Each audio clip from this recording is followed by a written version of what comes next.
ধন্যবাদ মাননীয় স্পিকার। আমি দাঁড়ালেই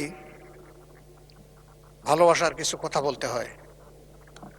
মাননীয় সদস্য এবং স্বরাষ্ট্রমন্ত্রী আমরা কালকে চলে যাওয়ার পরে আমাকে ভালোবেসে একটা কথা বলেছেন।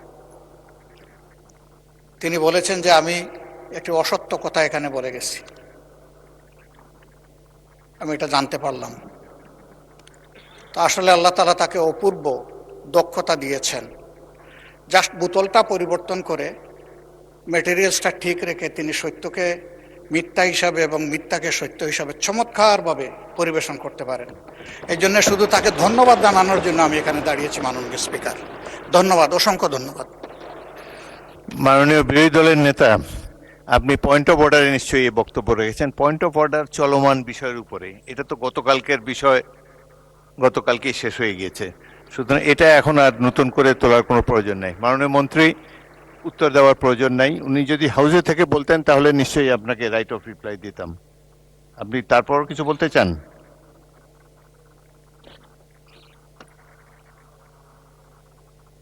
শোনা যাচ্ছে না তো, মাইক অন করুন। মাননীয় স্পিকার, আপনাকে ধন্যবাদ। এই মুহূর্তে মাননীয় বিরোধী দলীয় নেতা দুইটা অসংসদীয় শব্দ ব্যবহার করেছেন, সেটা হচ্ছে মিথ্যা।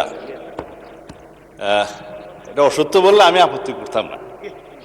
এই যে আমি কালকে মিথ্যা বলেছি বয়ান, তো এইটা মিথ্যা শব্দটা অসংসদীয় হিসেবে এটা এক্সপান্স করার জন্য আমি অনুরোধ জানাই।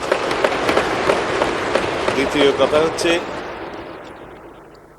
ওনার কালকের বক্তব্যের প্রেক্ষিতে আমি বলেছিলাম মাননীয় বিরোধী দলীয় নেতা এখানে একটা অসত্য বক্তব্য উত্থাপন করেছেন। সেটা ছিল যেখানে রুল 62 অনুসারে আপনি তারপরে একজন বেসরকারি সদস্যের উত্থাপিত মুলতাবি প্রস্তাব গ্রহণ করেছেন, ওনারা ওয়াক আউট করার আরো অনেক পরে, তাহলে সেটা পার্লামেন্টে উত্থাপিত বা পড়িত হইল কিভাবে? সুতরাং আমি বলেছি সেই বক্তব্যটা অসত্য। ধন্যবাদ মাননীয় স্পিকার।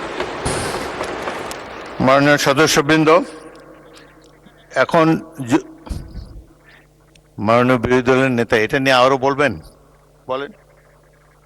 বিভ্রান্তিটা এখানে মাননীয় স্পিকার, একই বিষয়ে একই প্রস্তাব একজন স্বতন্ত্র সংসদ সদস্য এনেছিলেন। সেই প্রস্তাবটি ভিন্ন নামে গতকাল এসেছে, শুধু নাম বদল হয়েছে, প্রস্তাব ঠিক আছে।